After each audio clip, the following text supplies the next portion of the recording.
con la idea de compartir nuestros conocimientos, no solamente entre los académicos, sino con el público que esté interesado en alguno de los temas que presentamos cada mes a lo largo del año. Así que, bueno, pues esperemos que sea de su interés y que, sobre todo, estas conferencias vayan dando una posibilidad de curiosidad Quiero y de ver estudio. el chat, pero no sale. Digo que ahorita va a salir, yo creo. Exacto, por favor, los que tienen su micrófono prendido, favor de apagarlos para que no se distorsione el sonido, ¿verdad? Comentaba yo entonces que la academia, una de sus características es dar a conocer estas investigaciones de las cuales cada uno de los miembros de dicha academia presentan, con la finalidad también de escuchar sus preguntas, porque eso en muchas ocasiones nos abre muchas puertas de lo que quizá no habíamos reflexionado o pensado de acuerdo al tema que se va a tratar. Y en esta ocasión, el tema es judíos y judaizantes en el siglo XVI en la Nueva España. Un tema de gran interés de ese siglo fundacional de nuestro México actual, ¿sí? Porque cuando hablamos de la Nueva España es hablar de la historia de México, ¿sí?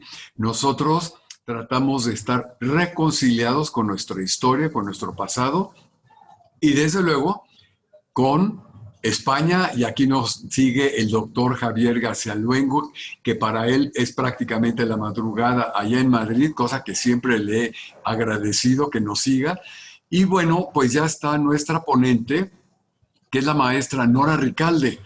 La maestra Nora Ricalde en 3 meses, en 3 meses en 3 meses ya va a ser doctora y además allá en España se va a doctorar, así que todavía conserva su título de maestra, pero muy pronto, en 3 meses, ya será doctora, y lo cual nos da muchísimo gusto. La doctora Nora Recalde se ha especializado en el estudio de la mujer en la época virreinal, particularmente en el siglo XVI, pero se extiende al siglo XVIII e incluye, desde luego, el mundo prehispánico también, porque ha hecho investigaciones sobre esas mujeres que destacaron antes de la conquista y después de la conquista. Así que vamos a darle la palabra rápidamente a la maestra Nora Ricalde. Bienvenidos todos los participantes. Y te escuchamos. Nora, sé que tienes problema con el PowerPoint, pero en unos minutos seguramente se va a componer aquello y mientras pues te escuchamos. Adelante pues, a nombre de la Academia Hispanoamericana de Ciencias, Artes y Letras, en colaboración con el Centro de Estudios de Historia de México, Fundación Carlos Slim. Te damos la palabra y yo cierro mi micrófono también para que no se distorsione. Y adelante, Nora. Muchas gracias. Gracias, Manuel. Muy buenas tardes a todos. Una disculpa porque, pues ya saben, los aparatos electrónicos no tienen palabra y entonces cuando me conecté, cuando prendí mi computadora a las 6 de la tarde, empezó a hacer actualizaciones y correcciones y bueno, entonces estoy esperando que termine de corregir todo lo que tenga que hacer para poder proyectar el PowerPoint y meterme por la computadora. Ahorita estoy por el celular. Y bueno, pues agradezco mucho a Manuel Ramos la invitación para presentar estos avances de mi investigación doctoral. Como dice el doctor Ramos, pues dentro de muy pocos meses, si Dios quiere, pues estaré presentando mi tesis doctoral en España. Y este es uno de los capítulos porque la tesis es sobre juicios inquisitoriales a mujeres en el siglo XVI,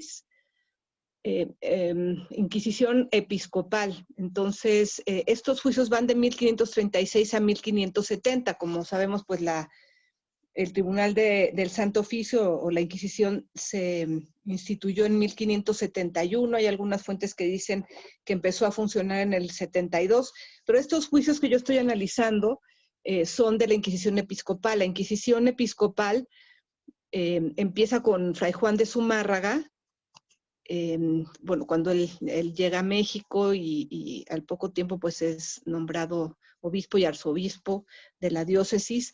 Y entonces, bueno, pues primero él y después Alonso de Montúfar. Ellos pues tratan causas distintas, parecidas en algunos sentidos, pero la mayoría de las causas, por ejemplo, en el caso de Fray Juan de Zumárraga, van a ser de vígamas y de hechiceras.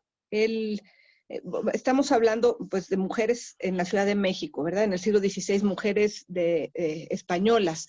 Entonces, en estas mujeres españolas a quienes Fray Juan de Zumárraga va a juzgar, van a ser, como les digo, vígamas y supersticiosas. Yo encontré 28 juicios a mujeres españolas en la Ciudad de México, y de estos, pues hasta 1541 van a ser, como les digo, la mayoría hechiceras o supersticiosas y vígamas. Hay dos judaizantes, nada más, una la juzgan por judía y otra por judaizante, que son dos Beatrices, una Hernández y la otra es Beatriz Gómez.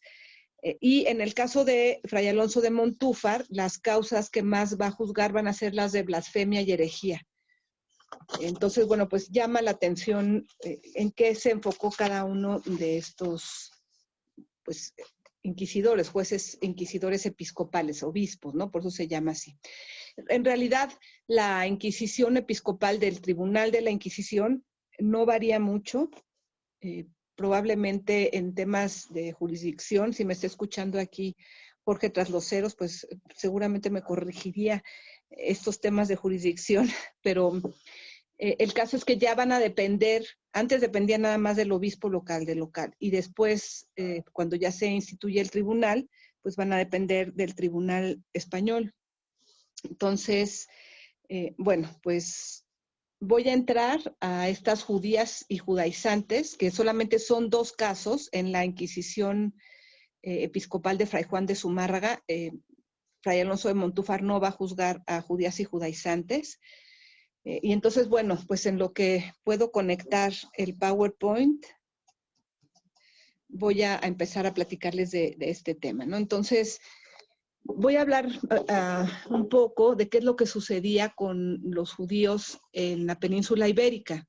Entonces, ellos se dice, las fuentes dicen que se instalan en España desde el año 70 de nuestra era. Esto es desde que cae el segundo templo, ¿no? Entonces, desde esta destrucción del segundo templo de Jerusalén, y se van a la península ibérica y van a estar van a ser sobrevivientes o supervivientes de las diversas etapas de la historia española, ¿no? Ellos van a estar conviviendo de una manera bastante armónica con musulmanes y con cristianos, y van a tener su pleno desarrollo y su reconocimiento máximo hacia los siglos X y XI, bajo el auspicio musulmán, porque recordamos pues que van a estar en esta época los musulmanes en gran parte de la península ibérica. Entonces, vivían ellos dentro de sus propias comunidades, dentro de los reinos españoles, pero van a estar haciendo una serie de aportaciones en todos los ámbitos, ¿no? En los ámbitos políticos, comerciales, de la medicina. Fueron grandes médicos los judíos, y sus especialidades pues se van a volver indispensables para el buen funcionamiento de la estructura social. Entonces, hasta el siglo XII, esta convivencia entre judíos, musulmanes y cristianos va a ser bastante buena, pero esta coexistencia va a empezar a ser afectada a partir del siglo XII, porque los cristianos empiezan a ser bastante intolerantes con los judíos. Entonces, en la Europa medieval, sobre todo en la Europa bajo medieval, los judíos cada vez van a tener menos cabida en este ideal cristiano de la sociedad de la época. Entonces, señala Asunción Blasco Martínez, y voy a citar, que a finales del siglo XV el ambiente español era propicio para la expulsión de los judíos. Entonces, a lo largo de los siglos XIII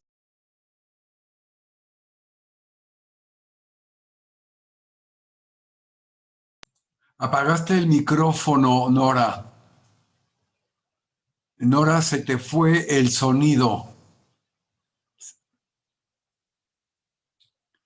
Nora, ¿puedes prender tu micrófono?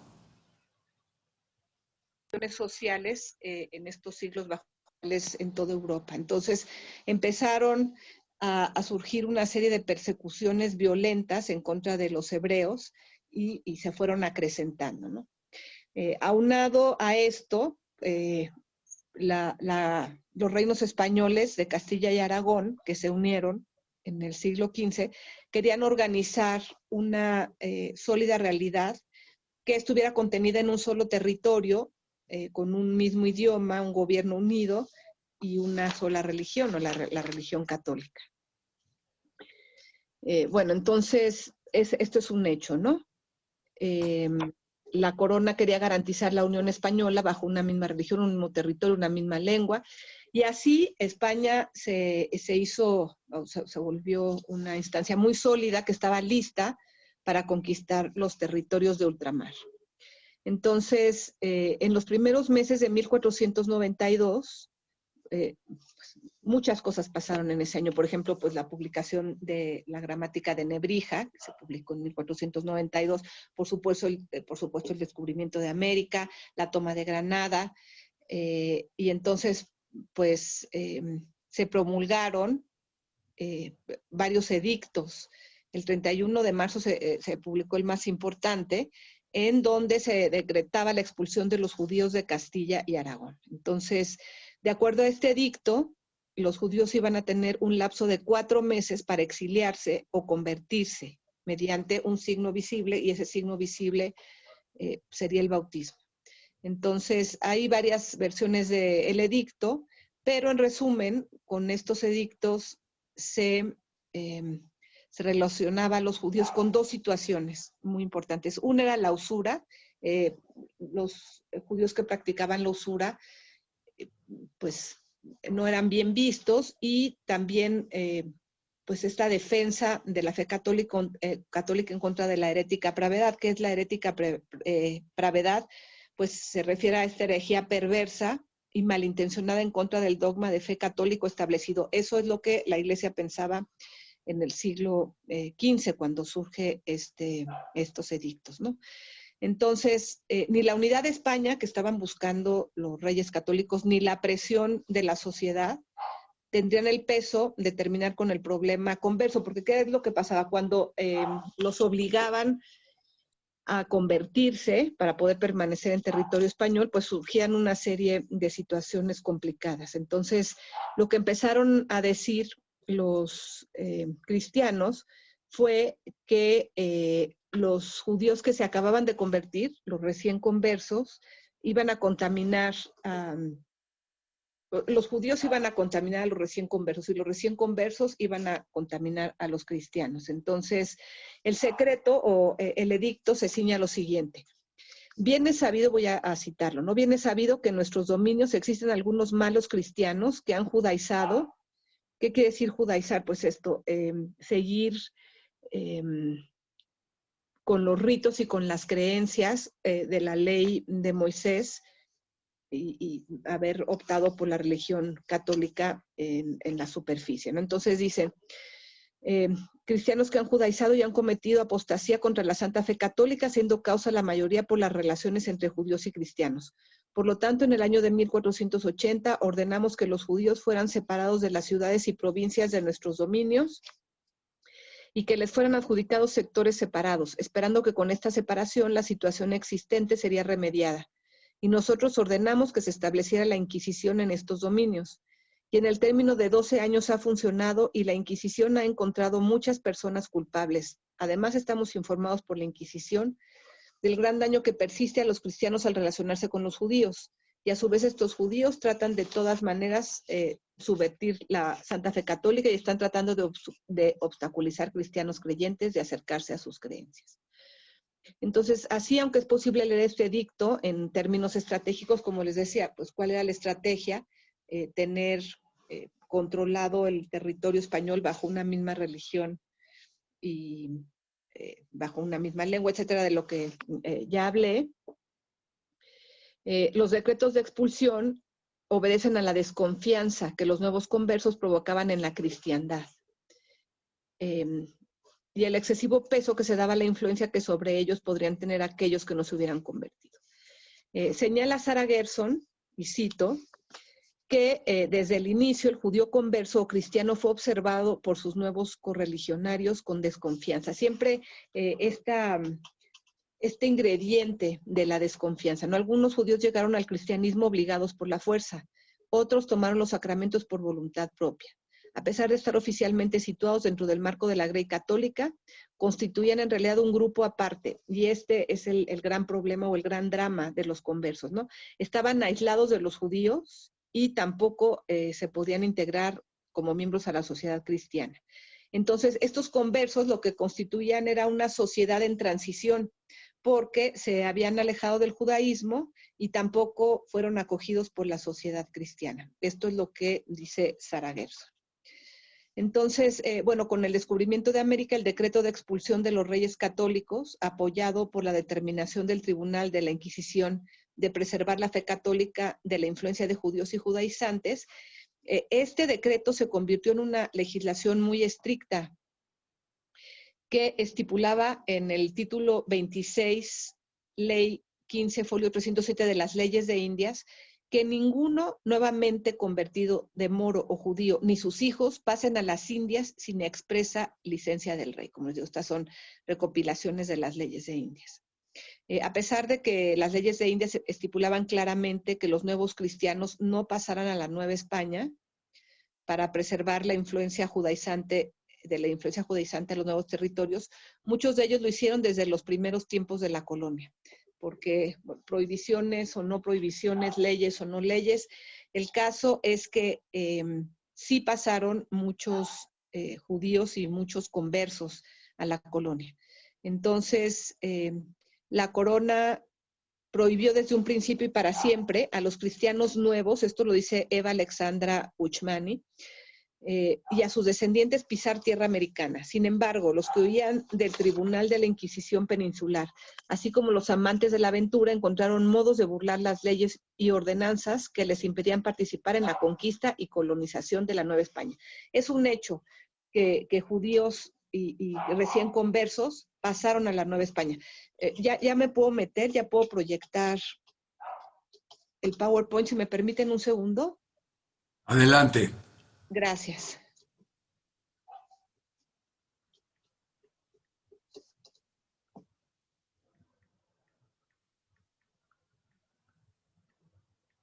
Bueno, entonces, mientras se abre, les platico un poco de este tema de la limpieza de sangre.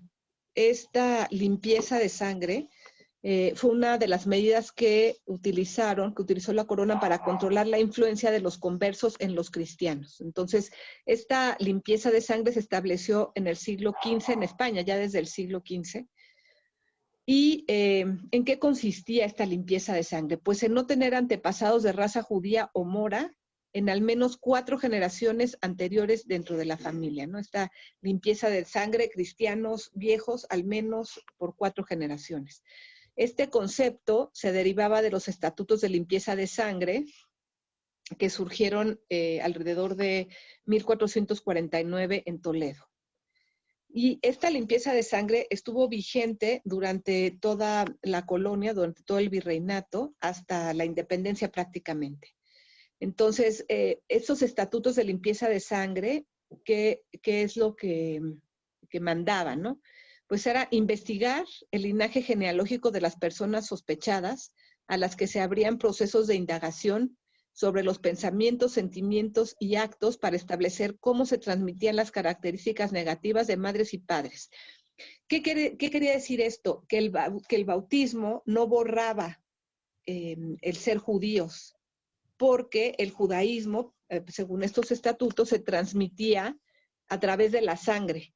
Entonces, dice Osvaldo Allione, que la sangre judía de los cristianos nuevos se refería a una cosa física, ¿no? Conservaba sus propiedades impuras y consiguientemente los judíos heredaban las tendencias al mal. Fíjense qué barbaridad. El ser judío tenía su origen en la sangre, sin importar si la persona estaba bautizada. Entonces, bueno, pues estamos hablando de otros tiempos, estamos hablando de hace más de 500 años, ¿no? Entonces, bueno, de acuerdo a este autor, solo los limpios de sangre, y no solamente de acuerdo a este autor, sabemos que así era, ¿no? Los que tenían limpieza de sangre podían tener un lugar legítimo en las Indias. Entonces, este concepto fue utilizado en la Nueva España una y otra vez para impedir el acceso o los que tenían limpieza de sangre acceder a cargos oficiales, a prebendas, a las órdenes religiosas, todo tipo de privilegio o no, ¿no?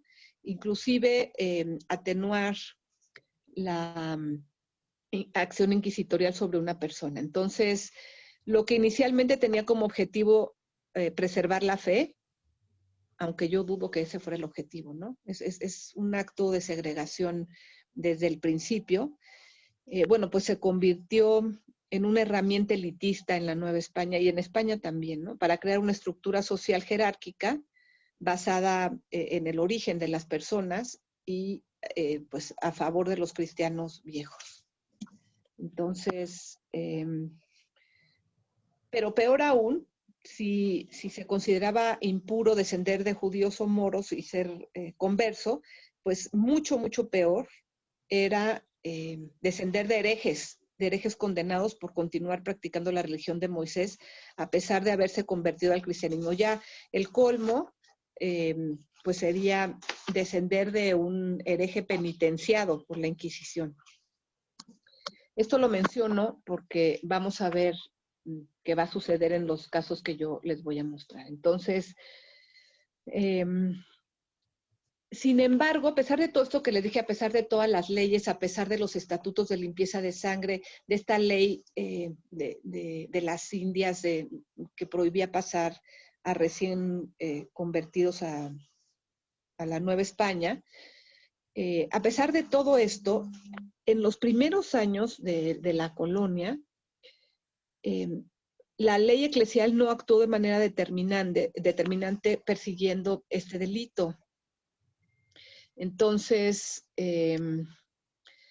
Richard Greenleaf, este gran autor de la Inquisición en el siglo XVI y de otros periodos de la Inquisición, dice que los obispos fracasaron en su empeño contra los judaizantes.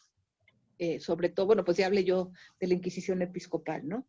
Entre 1536 y 1570, realmente no lo persiguieron, no tuvieron mucho éxito, porque dice Greenleaf que probablemente este fracaso de los obispos de Nueva España en emprender juicios contra los judaizantes pudo haber tenido su raíz en la creciente sospecha del clero y de la corona de que los colonos de la Nueva España a menudo denunciaban como judíos a sus competidores comerciales. Ser judaizante en esa época, pues era un delito tremendo, ¿no? Entonces, empezaron a usarlo en general los habitantes de la Nueva España, al menos en el periodo que yo he estudiado, y pues me temo que en general fue así, sí consideraban a la Inquisición como una instancia protectora de las desviaciones sociales y religiosas, pero también la usaban como arma arrojadiza en contra de sus enemigos, y esto lo encontré una y otra vez en los juicios, ¿no? Bueno, ya voy a conectarme para presentar el PowerPoint.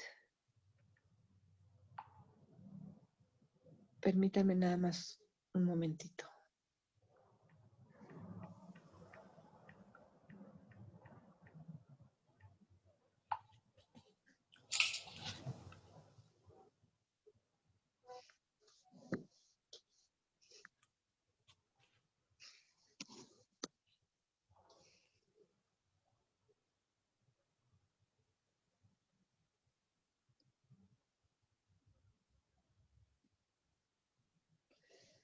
Bueno, mientras seguimos hablando de esto, ¿no?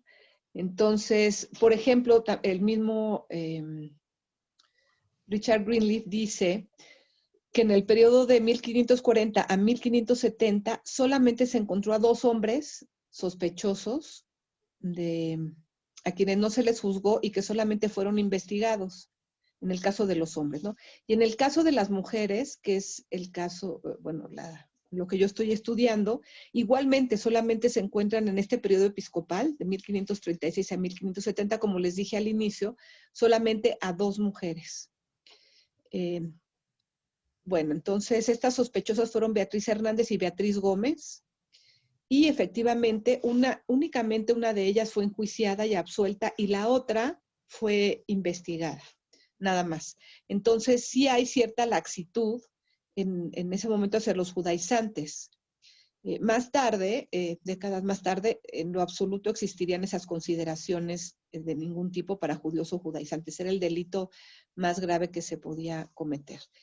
De acuerdo a Sarah Gerson, se llegó a tipificar hasta 25 transgresiones que el fiscal de la Inquisición imputaba a los judaizantes. Y estas 25 transgresiones se agrupaban en 3. En preceptos de la ley de Moisés y tradiciones judías, o sea, si transgredían a través de seguir los preceptos de la ley de Moisés y tradiciones judías, transgresiones de los conversos contra la religión católica y otras transgresiones. Entonces, por ejemplo, a los preceptos de la ley de Moisés y tradiciones judías pertenecían la circuncisión, o sea, si se encontraban niños circuncidados, la observancia del sábado, el entierro de acuerdo al ritual judío, entre otros. A las transgresiones de los conversos contra la religión católica estaban evitar recibir los sacramentos, trabajar en domingo, evitar mencionar el nombre de Jesús y de María, comer carne de carnero durante la Pascua, no persinarse, declarar que los hijos recién nacidos estaban enfermos y que por lo tanto el bautismo lo harían en sus casas.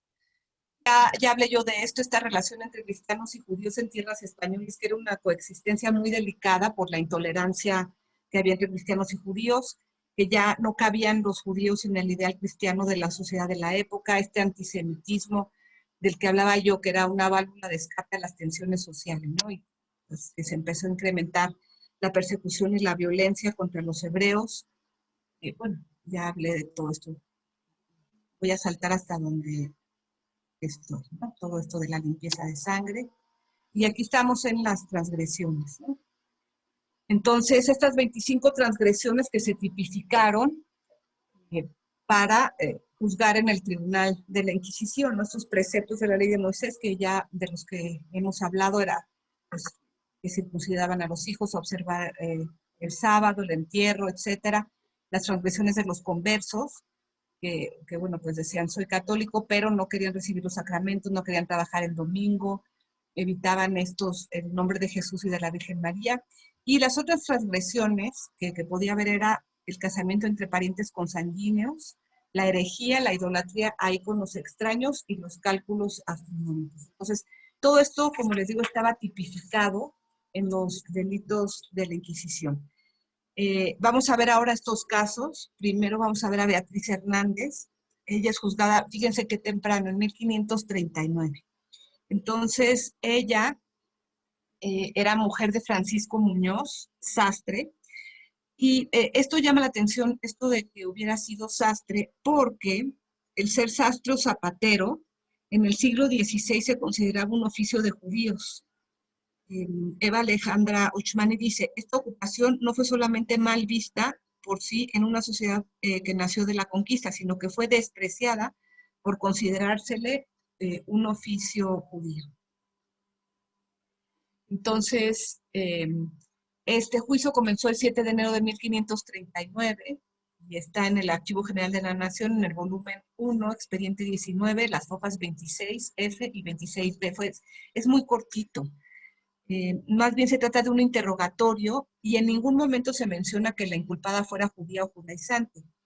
En este breve interrogatorio solamente intervienen 3 personas y una cuarta persona anónima, quien se le denomina el secretario, ¿no? Estas 3 personas son la encausada, que es Beatriz Hernández, que, como les digo, mujer de Francisco Muñoz. Francisco Muñoz, el esposo, va a ser el único testigo que se presenta. El juez inquisidor va a ser Fray Juan de Zumárraga, ¿no? Muy interesante ver un juicio en donde Fray Juan de Zumárraga es el juez o el inquisidor. Entonces, Este documento, pues, como les digo, inicia con el interrogatorio de Beatriz Hernández y finaliza con el interrogatorio a su esposo. Eso es todo lo que se dice, porque ya ni siquiera se sabe realmente qué pasó. En esta indagación, eh, Beatriz Hernández señala que es natural de Sevilla. Y va a referir que su padre se llama G. Hernández, no, en el expediente no se sabe qué es G. Gerardo Gabriel Gustavo, no sabemos cuál es el nombre. Entonces, como les digo, ella es natural de Sevilla y en 1478, cuando se crea la Inquisición para tratar el problema converso, como le llamaron, un par de años después, en 1480, llegan los inquisidores a Sevilla para interrogar a los conversos de la ciudad. Una cosa terrible este tema de Sevilla, porque dictaron casi 800 sentencias de muerte y aplicaron más de 5,000 penas, castigos, exilios, confiscaciones de bienes, inhabilitaciones para cargos públicos. Entonces, es muy probable que en estas sentencias de Sevilla haya muerto el abuelo de Beatriz, porque, bueno, ella dice que su padre está muerto y que en el momento de esa averiguación tenía 2 años viviendo en la Ciudad de México porque su marido la había traído.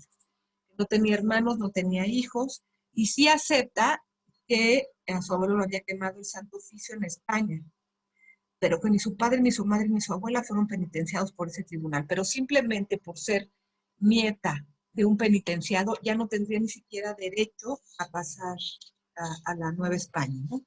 Entonces, ella dice que no sabe si su padre, madre, abuela o abuelo fueron cristianos nuevos o conversos o judíos o moros.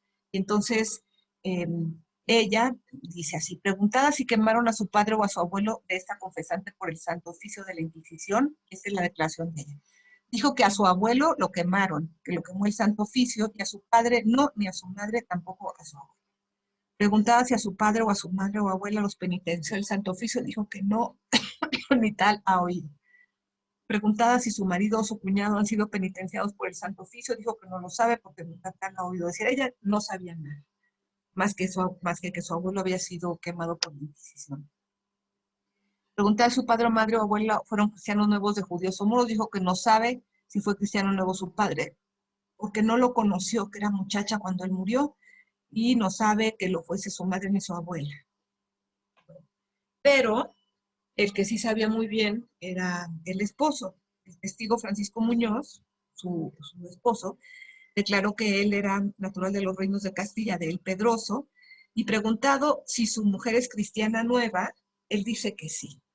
Dice, he oído decir que es hija de conversos y a su abuelo de ella quemaron, etc. Preguntado si este que declara es cristiano nuevo o de cuál, dijo que no es cristiano nuevo, sino cristiano viejo, que es de casta de labradores, hijo de Gonzalo Muñoz y de María Sánchez, naturales del Pedroso. Esta es la verdad para el juramento que hizo, que afirmóse en ello y no firmó porque dijo que no sabía escribir.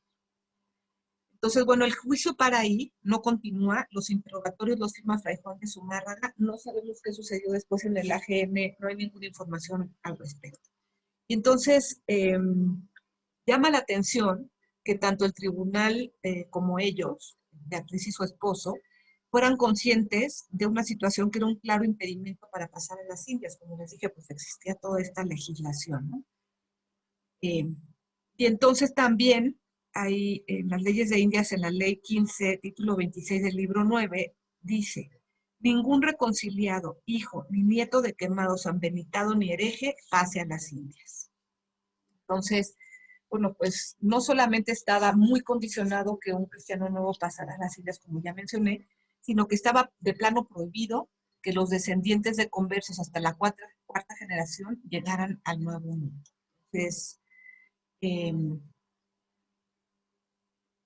a los 18 años de la conquista, o sea, muy, muy pronto, Fray Juan de Zumárraga está aplicando el peso de la Inquisición para tratar de atajar el problema converso en las nuevas tierras, ¿no?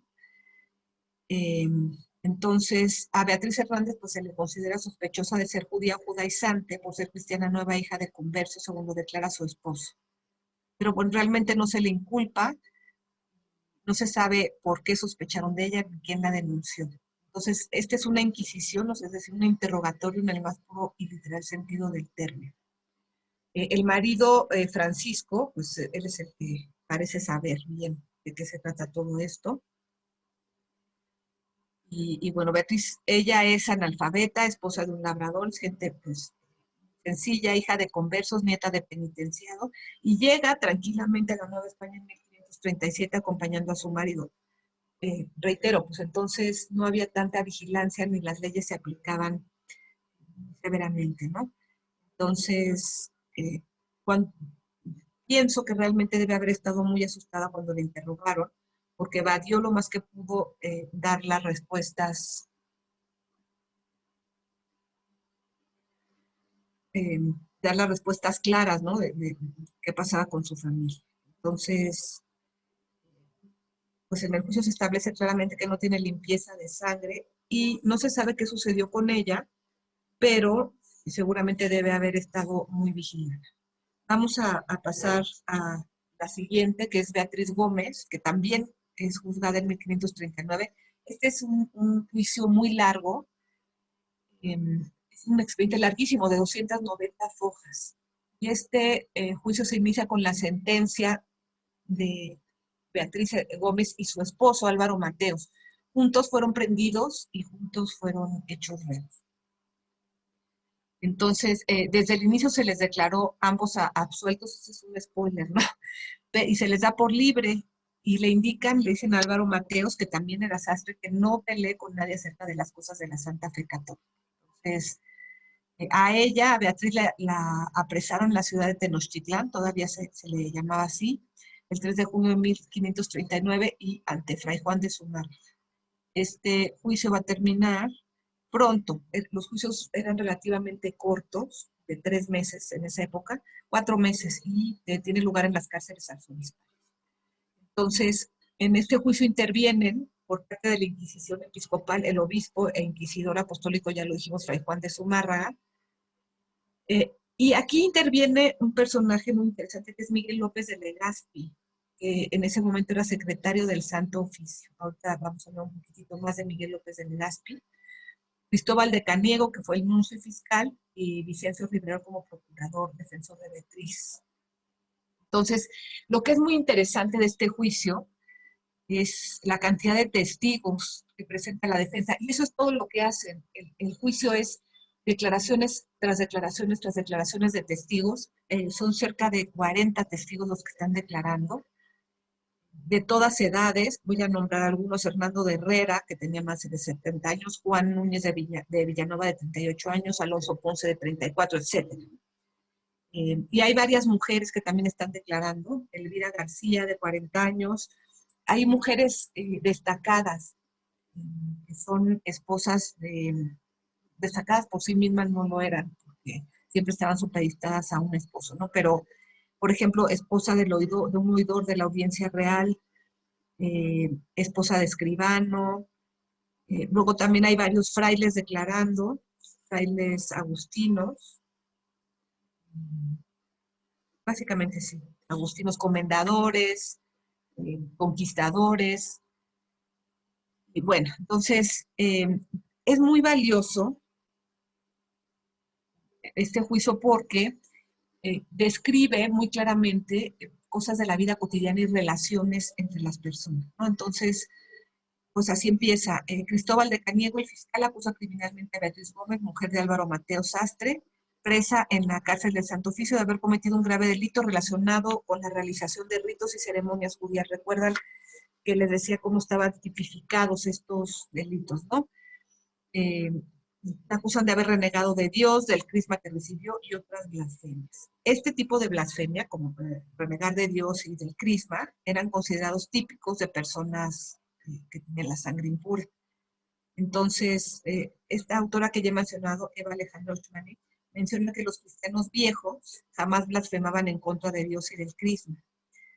Como que les digo, esto era muy de cristianos nuevos. Entonces, Beatriz era sospechosa de ser cristiana nueva, hija de conversos reconciliados por el Santo Oficio de la Inquisición, y se pide para ella, esto es tremendo, en pocos juicios se encuentra esto, se le pide que se le castigue confiscando todos sus bienes y ni más ni menos relajándola al brazo secular. ¿Qué significaba relajarla al brazo secular? Pues que la quemara. Que la Inquisición en realidad nunca mataba, pues no estaba prohibido, ni tampoco sacaba sangre.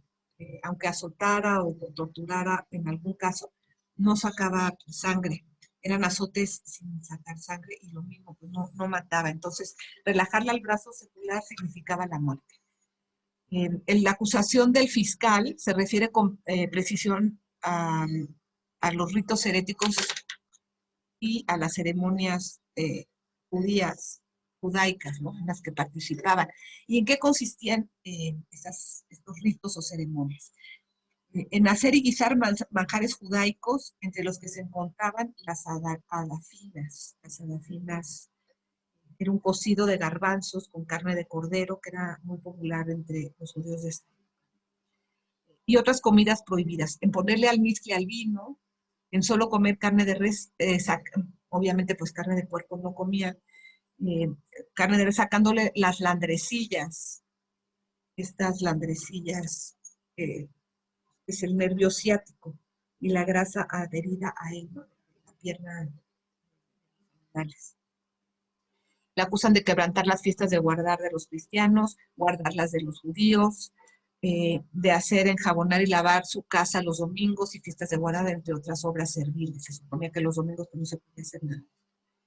Entonces, Beatriz Gómez, sospechosa de ser cristiana nueva, hija de conversos reconciliados por el Santo Oficio de la Inquisición.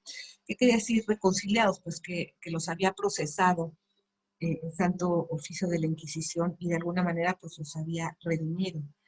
No se dice de qué forma, ¿no? Se pide para ella, como les digo, los máximos castigos, pasando por la confiscación de bienes, ya lo mencioné. Y la van a prender o se la van a encarcelar en lo que se hacen las averiguaciones. Es muy valioso, de verdad, a mí me parece muy importante el presentarles la declaración que hace, una parte de la declaración que hace Beatriz. Y ella dice, bueno, por supuesto que todas las cosas que dice el fiscal Cristóbal de Cañedo no son ciertas, no son verdaderas, las niega, por supuesto, y dice que niega completamente haber tenido por costumbre guisar en su casa manjares judaicos, que tampoco saben ni qué son las landrecillas, que niega haber quebrantado los domingos y fiestas que la Santa Madre Iglesia mandó guardar. Ella siempre ha guardado y honrado como católica cristiana todas las fiestas, yendo a misa, etcétera, ¿no? Que si en los domingos lavaba a sus hijos la cabeza y algunos pañales y mantillas, pues lo hacía como cualquier otra mujer cristiana lo hubiera hecho.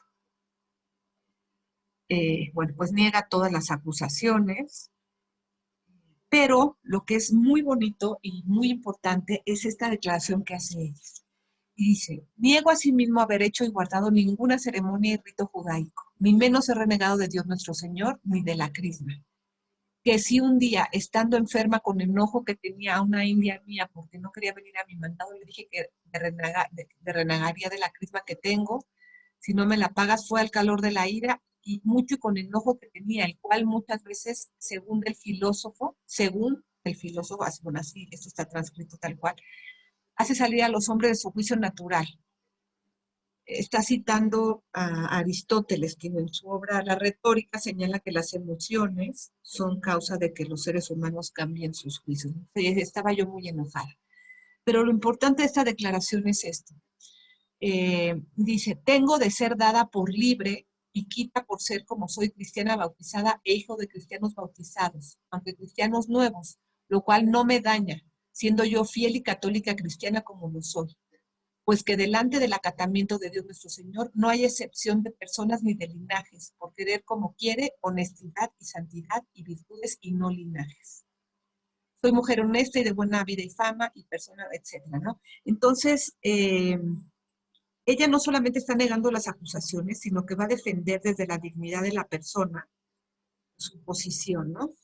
Entonces, es muy interesante, como les digo esto, decir, ¿qué importa si yo soy cristiana nueva, si soy hija de cristianos nuevos, Eso no me daña porque yo soy una católica fiel, porque delante de Dios no hay excepción de personas ni de linajes, por supuesto, tampoco de limpieza de sangre. Él lo que quiere no son linajes, sino honestidad y santidad y virtudes. Entonces, bueno, pues me parece... No es cierto. Bueno, entonces una serie de testigos van a declarar. Siempre todos ellos van a estar diciendo que es una buena cristiana, que la han visto en misa, que es una mujer honesta y honrada, que nunca la han visto o oído blasfemar, que siempre ha cuidado de los necesitados. Ya regresé un poco. Todos los testigos van a decir lo mismo, ¿no? Que es muy buena cristiana, temerosa de Dios, que tiene fama pública de fiel católica, que va a misa, a los sermones, a las iglesias, a hacer obras de caridad, etcétera. Los 40 testigos van a decir lo mismo. Y también hay algunos testigos que dicen que la conocen desde España, porque ellos son del Almendral. Entonces, dice que los padres de Beatriz son cristianos honrados y bautizados, y ella también, que desde entonces la conocen. Y son varios los testigos que dicen esto, ¿no? Bueno, entonces, no tiene caso leer las declaraciones de los testigos porque van sobre lo mismo. Pues que es buena cristiana, que es virtuosa, y entonces, bueno, pues ella pide que la liberen, porque pues ella está actuando como una cristiana y que todos estos testigos lo señalan así. Hay otro segundo grupo de testigos porque ella dice que lo que realmente pasó es que sus enemigos la inculparon y la metieron a la Inquisición para que la juzgaran. Entonces ella pide a un segundo grupo de testigos que, que confirmen que tiene una serie de enemigos capitales y qué será la verdadera razón por la que estaba en el Tribunal de la Santa Inquisición, por los problemas, por los pleitos que había tenido, bueno, pues que por eso la habían inculpado falsamente. Entonces también una serie de testigos van a decir que sí, que efectivamente Beatriz y su esposo tuvieron muchos problemas. Parece ser que ellos tenían una casa y rentaban las habitaciones a distintas personas. Bueno, pues ahí surgieron una serie de problemas, hasta a su marido lo trataron de apuñalar, lo trataron de matar. Y bueno, lo que es muy interesante, ¿quiénes son los personajes importantes de este juicio? ¿No? Pues además de la encausada, va a ser Fray Juan de Zumárraga, como les digo, va a ejercer como inquisidor apostólico de este juicio. Y otro importante personaje fue el secretario Miguel López de Legazpi. Aquí los tenemos a los dos, aquí está Fray Juan de Zumárraga y Miguel López de Legazpi. Miguel López de Legazpi, pues es ni más ni menos que el conquistador de las Filipinas, de las Islas Filipinas.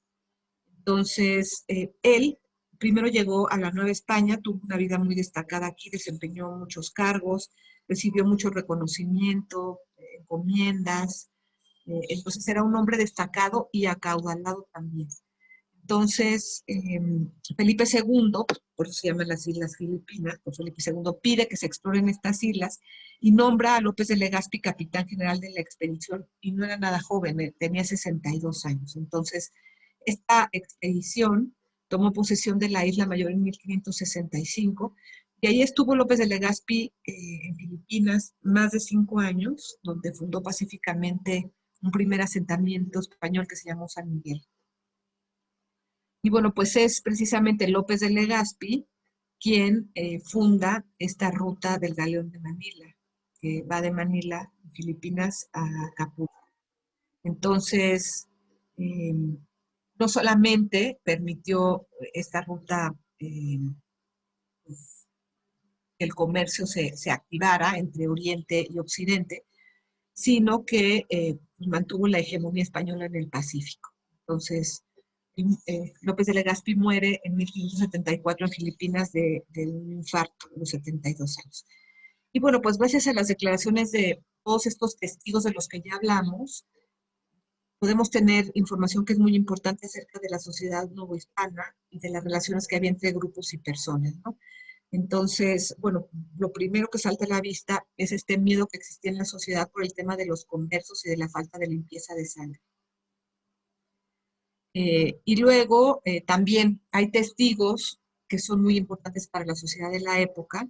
Ya pareciera casi que toda la Nueva España testificó en esta resolución de un juicio, pues que en realidad iba a ser cuestión de vida o muerte para Beatriz. Entonces, como les decía, pues están conquistadores como Hernando de Herrera, Juan Núñez de Villanueva, Alonso Guisado, frailes y canónigos como Diego Velázquez, Fray Sebastián de Medellín, Fray Sebastián de Santiago, ya lo mencioné, funcionarios reales, eh, mujeres de importancia. Pero lo que va a mostrar este juicio, que es importante además de todo esto, es que hay un enfrentamiento entre dos grupos de españoles. Hay un tema de paisanaje que menciona, que señala mucho, bueno, varios autores hablan de eso, pero Pilar Gonzalo habla de estas relaciones de paisanaje que reintegraban a las familias que se separaban al pasar o al migrar, y no solamente las familias nucleares, sino las extendidas y las familias relacionadas, las reintegraban en la Nueva España, ¿no? Entonces, esta relación de paisanaje daba pertenencia a un grupo, certeza, seguridad, pero por supuesto exigía relaciones de lealtad. Entonces, en el expediente podemos ver, como ya se los mencioné, que muchos peninsulares declarantes habían llegado juntos, varios eran del Almendral, se apoyan unos a otros, y también se ve que hay gremios de menos posibilidades y de menos educación que también se une para apoyarlos. Entonces, pues están enfrentando dos grupos de españoles, pues por el poder. Entonces, esto podemos ver así que realmente el grupo de españoles no era ni tan homogéneo como nosotros podemos pensar, eh, tan unido, ¿no? Entonces, por ejemplo, llama mucho la atención que una persona pueda tener 20 enemigos mortales, que dice Beatriz Gómez que tiene, ¿no? 20 enemigos mortales que están dispuestos a destruirla con nombre y apellido. ¿Por qué? Porque tenía más de 20 enemigos capitales dispuestos a destruirla a ella y matar a su esposo. La verdad es que nosotros estamos viendo esos tiempos con ojos del siglo XXI, pero son tiempos que no comprendemos porque no los vivimos. No son, eran momentos fundacionales de conquistadores, encomenderos, evangelizadores, aventureros.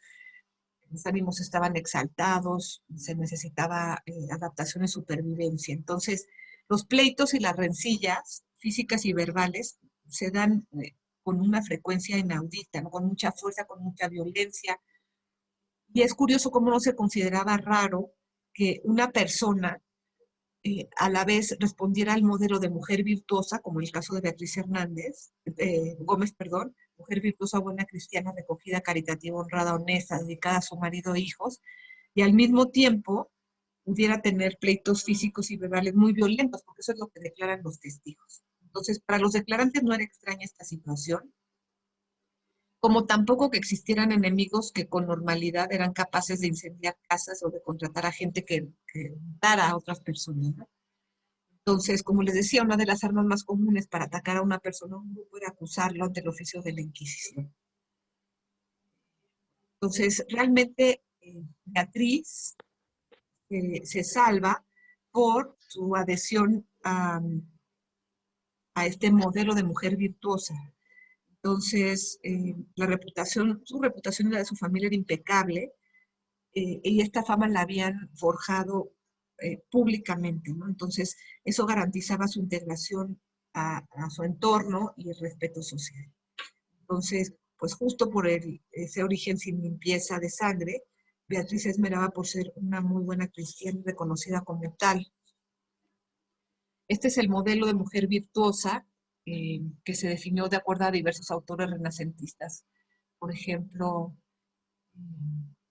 Fray Luis de León va a hablar de esta mujer virtuosa, Luis Vives, el mismo Erasmo de Róterdam.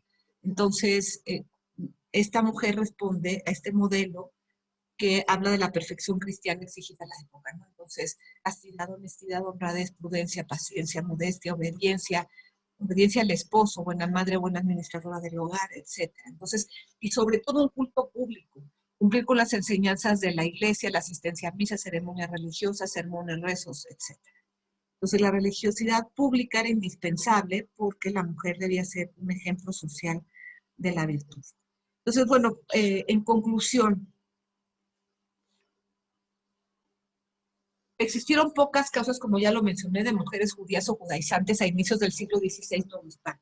Entonces, la Inquisición episcopal no las persiguió vehementemente, como es el caso de otros delitos que ya mencioné, como la bigamia, la herejía o la hechicería, inclusive la, la, la blasfemia, ¿no? Entonces, a los judíos y judaizantes no se les persiguió tanto en este primer momento. Quiero definir judaizante como quien, a pesar de haberse bautizado, seguía practicando la religión de Abraham en creencias y rituales. Y entonces, como la mujer era custodio y transmisora de las tradiciones, siempre lo ha sido la mujer, transmitía las tradiciones, los usos y costumbres de la sociedad, entonces era especialmente sospechosa y dañina y tenía que ser severamente vigilada, ¿no?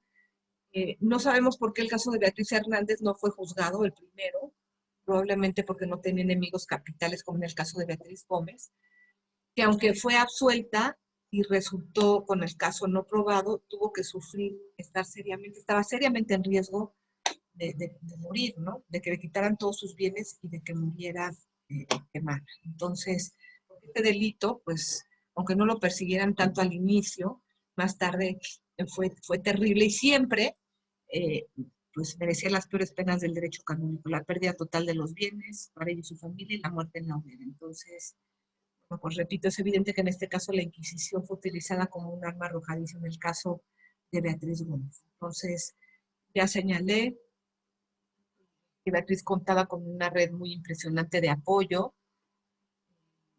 Bueno, ser buena cristiana públicamente la protegió, le dio pertenencia y la salvó de la muerte. A pesar de no tener limpieza de sangre, pues Beatriz Gómez fue defendida por personajes muy notables que ya lo mencioné. Entonces, pues estos juicios muestran que en contra de las leyes de Indias y las ordenanzas de la corona, los conversos y nuevos cristianos llegaban al Nuevo Mundo. Entonces, se juzgaron en el mismo año, 1539, por Fray Juan de Zumárraga. Beatriz Hernández escoge ocultar lo más posible su condición de conversa, descendiente de conversos, pero Beatriz Gómez demuestra un fuerte carácter, ¿no? Se enfrenta con sabiduría y con mucho valor al tribunal y a sus enemigos. Y a mí me llamó mucho la atención ese dominio de conceptos humanistas que son muy avanzados para la época. Esta, como les digo, defensa de la dignidad. Bueno, pues qué importa que yo sea una judía conversa y mis padres hayan sido conversos, si yo tengo valor ante Dios y a Dios lo que le importa son las virtudes y no el linaje o el estatuto de limpieza de sangre, ¿no? Entonces, una tuvo miedo, les digo, pues no ayudó mucho con sus declaraciones, y aunque no le pasó nada, pues fue un momento muy desagradable. Y la otra, pues se encaró tanto a la Inquisición como a sus enemigos. Les agradezco mucho y quedo atenta por si tienen alguna pregunta. Muchas gracias. Muchas gracias, maestra Nora Recalde. Y sí, hay por ahí algunas preguntas que no sé si las puedas ver directamente por el chat o te Sí. las leo. Ah, No, sí, sí bueno. las puedo ver. Sí las Ok, puedo ver. entonces si quieres irlas desmenuzando. Lo que no entiendo es por qué no se ve mi cara aquí en este video. Bueno, Pero sí ves las preguntas. pues espero sí verlas. A ver. Si no, te las voy leyendo. Pues no las puedo abrir. A ver, ya, creo que sí. Listo, ¿Ya? ya. Andrés Esteba, ¿qué tan verídica es la interrelación entre judaizante y portugués en el siglo XVI? Pues bastante verídica, ¿no?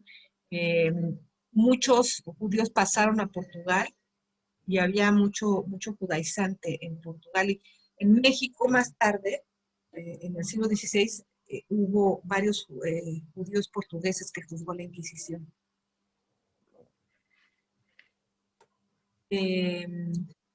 A ver, entonces, ¿cómo se estableció el despojo de bienes a los judíos? Pues les decía que la Inquisición estableció 25 puntos muy, muy formales, a través de los cuales la Inquisición misma fue la que, que estableció esas 25 transgresiones.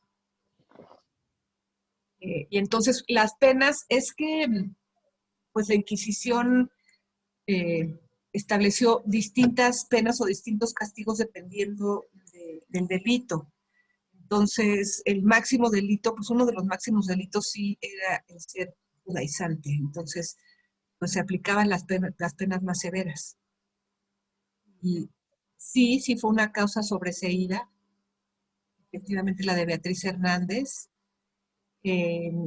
Ninguna de ellas fue despojada de sus bienes. A Beatriz Hernández, a la segunda, lo que le hacen es que le incautan los bienes y la meten presa en lo que realizan el juicio. Pero realmente no se los quitaron, se los regresaron todos, le restituyeron absolutamente todo a Beatriz Gómez, y a Beatriz Hernández no le hicieron nada. No hubo incautación de bienes antes del juicio ni durante el juicio. ¿Existe algún archivo especializado en la historia de los judíos? Sí hay un libro en el que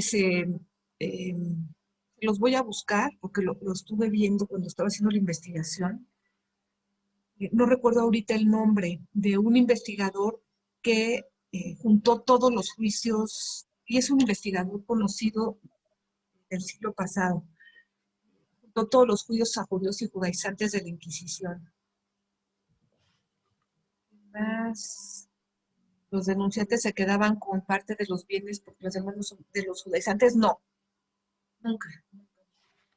Los denunciantes muchas veces lo hacían para vengarse, para que Greenleaf, para no tener competidores comerciales o por alguna venganza personal, como en el caso de Beatriz Gómez, ¿no? Que tenía tantos enemigos capitales.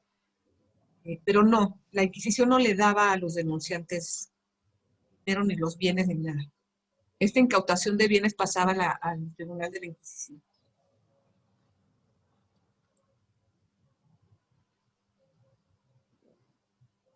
No sé si tengan alguna otra pregunta. ¿Se puede verbal la pregunta? Yo creo que sí. Sí. ¿Puedo preguntar? Adelante. Sí.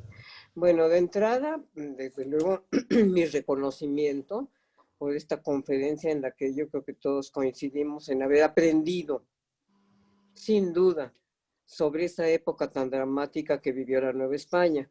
Pero me llama la atención, dentro de todo este tinte tan trágico y tan dramático y tan reprobable, que tanto en un caso como en el otro, de ambas Beatrices, a ninguna se le condenó. No obstante el contraste entre ellas.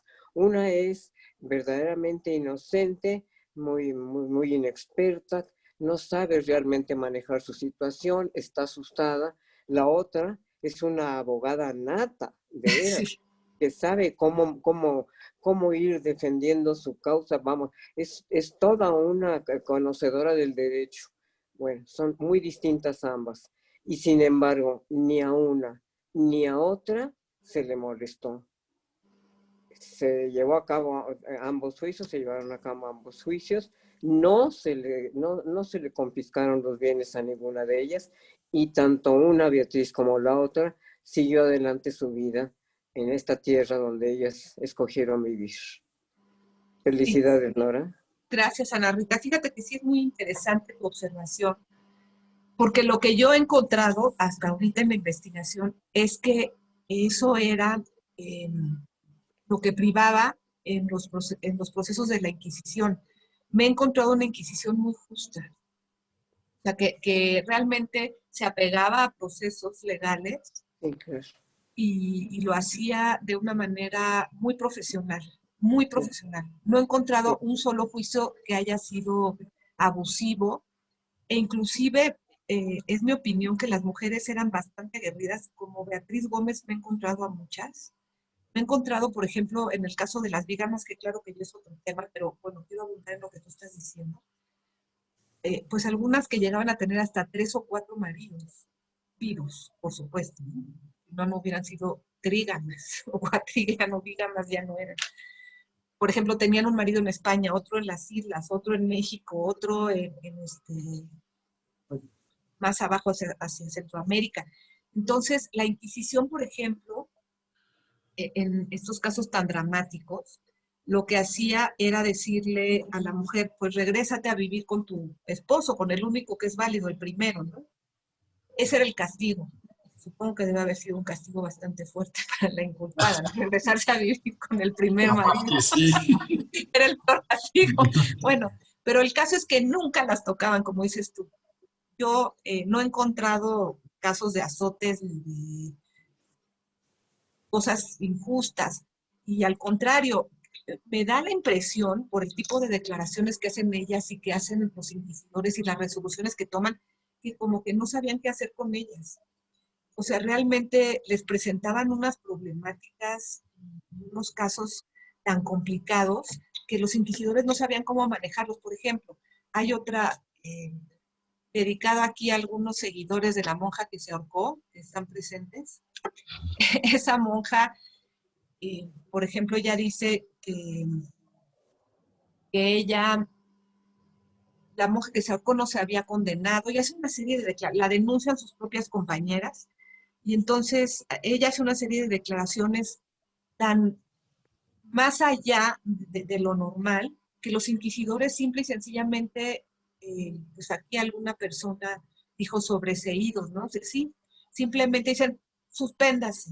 No sé cómo evaluar esta situación, ¿no? No sé si Francisca, se llamaba Francisca de la Anunciación, está loca o está cuerda, relata apariciones. Entonces, tantas cosas les presentaban a los inquisidores que los inquisidores, de verdad, a veces me daba la impresión que no sabían qué hacer con estas mujeres. Entonces suspendían los juicios o suspendían los interrogatorios o las daban, por ejemplo, el más grave que yo me he encontrado fue a otra monja, una que era una gran teóloga, Elena de la Cruz.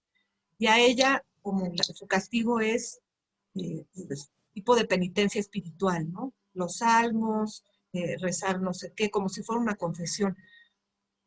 No me he encontrado, no quiere decir que no haya cosas severas, ¿no? Entonces, bueno, pues nada más abundando un poco en tu comentario, Enrique.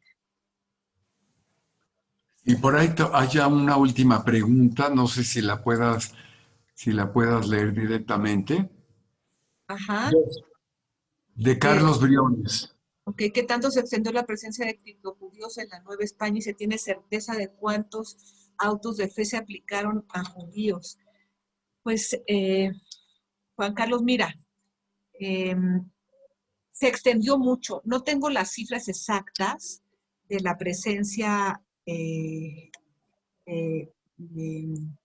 criptojudíos en la Nueva España o de cristianos nuevos. No sé, porque realmente, pues yo creo que debe haber sido muy difícil tener un número exacto, ¿no? Era, si algo se escondía, era esto, ¿no? El judaísmo, los judaizantes. Entonces, no he encontrado yo esta presencia de criptojudíos. Eh, y en el caso de cuántos autos de fe se aplicaron a judíos en la Nueva España en general, no lo sé.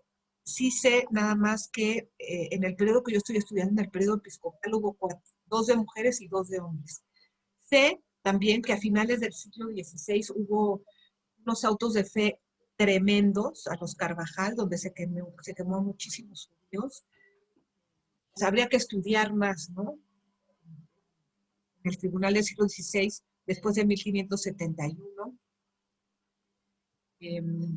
Pero yo no podría contestar con certeza cuántos autos de fe se aplicaron a judíos en la Nueva España, en toda la Nueva España, no lo sé. Sí se puede investigar. Los autos de fe, los juicios, sí se puede determinar. ¿Cuántos había? Pues no lo sabemos.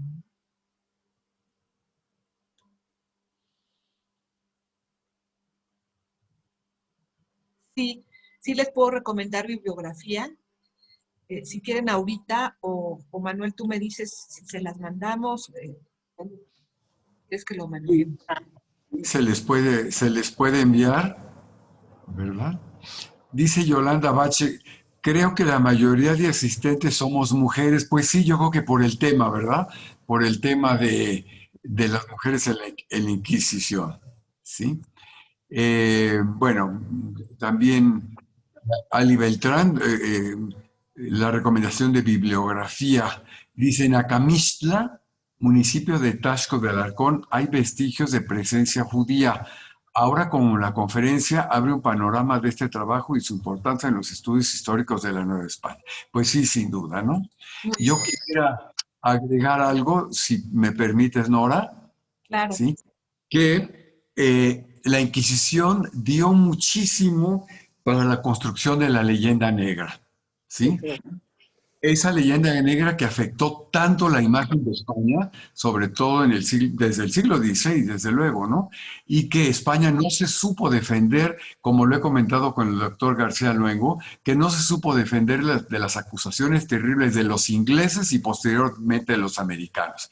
Yo tengo el dato que la Inquisición ejecutó menos de 50 individuos a lo largo del siglo XVII, bueno, desde la instalación de la Inquisición hasta principios del siglo XIX. O sea que es mucha la leyenda negra, ¿sí? Y esto, un poco lo que decía la doctora Ana Rita Valero, que llama la atención que las mujeres no fueron ejecutadas, ni muchísimo menos. Siguió un proceso muy, pero muy cuidadoso y que vaya, no, porque normalmente uno dice la Inquisición, muerte, pues no, ya vemos que no, que algunos murieron en los calabozos, sí, definitivamente. Yo también les recomiendo, Nora, si estás de acuerdo, a Solange Alberro, tiene un libro estupendo sobre la Inquisición y da el justo valor a una institución que convivía con la sociedad virreinal. Sí, sí, también los libros de Richard Greenleaf. ¿Sí? Son muy interesantes, ¿no? Richard Greenleaf específicamente habla de la Inquisición en el siglo XVI. Por supuesto, todos los libros de Jorge Trasloceros. Jorge Trasloceros es un gran estudioso, está aquí presente, lo saludo. Un gran especialista en juicios inquisitoriales. Pues hay mucha bibliografía al respecto. Específicamente sobre judaizantes, pues están... Y está un libro, aquí lo mencioné, donde Alonso todos los judíos en la Nueva España, precisamente es ese, Isabel, el compilatorio de algunos juicios, efectivamente, es el que yo quería mencionar.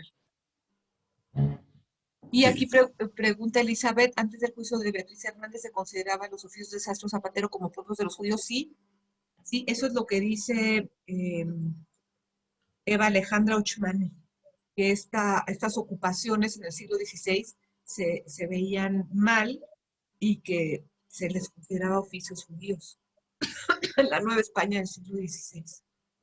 Sí, recordando a la doctora Eva Ushmani, que tuve el gusto de conocer, ella estuvo en campos de concentración y venía con un número con la que la habían, pues no sé, marcado durante aquella época, ¿no? Una mujer muy al estudio de los judíos en la Nueva España, ¿no? Bueno, pues te queremos dar las gracias, Nora. Te invitamos a que pronto presentes tu tesis allá en España y que pues después nos vengas a decir cómo te fue, qué te preguntaron, qué experiencia de haberte recibido allá, ¿no? Al público que nos siguió, les damos las gracias por habernos sintonizado. Les queremos decir que cada mes la Academia presenta a través de uno de sus miembros una conferencia, como les digo, con temas diversos, hay de todo, ¿sí? Para los que nos quieran seguir, como dice por ahí alguien, dice, bueno, puras mujeres, pues sí, pero pues síganos porque vendrán otras conferencias que serán más amplias, ¿verdad? Y que aprende uno mucho, ciertamente. Pues a nombre de la Academia Hispanoamericana de Ciencias, Artes y Letras y del Centro de Estudios de Historia México Fundación Carlos Slim, les damos las gracias. Quiero también citar al doctor Robert Bay, que es especialista en la Tarahumara, que también nos va a presentar más adelante una conferencia y que ha hecho un trabajo formidable allá en la Tarahumara, ¿verdad? Muchas gracias, Robert, por estar aquí también. Y a los académicos que nos han acompañado, que prácticamente están todos los miembros, a Jorge Trasloceros, desde luego que también los saludamos desde acá, y pues que pasen muy buenas noches y nos vemos pronto en la siguiente reunión. Muchas gracias. Buenas noches. y hasta dentro de un mes que las comunicaremos la próxima conferencia. Muchas gracias. Gracias. Hasta luego. Gracias a Felicidades, todos. Nora. Felicidades. Enhorabuena, Nora. Gracias. Gracias, Francisco. Felicidades. Gracias, Javier. Felicidades, Nora. Gracias. Muchas felicidades. Y bueno, pues hasta pronto. Muchas gracias. Gracias. Hasta luego. Adiós. Adiós, académicos compañeros. Nos vemos pronto.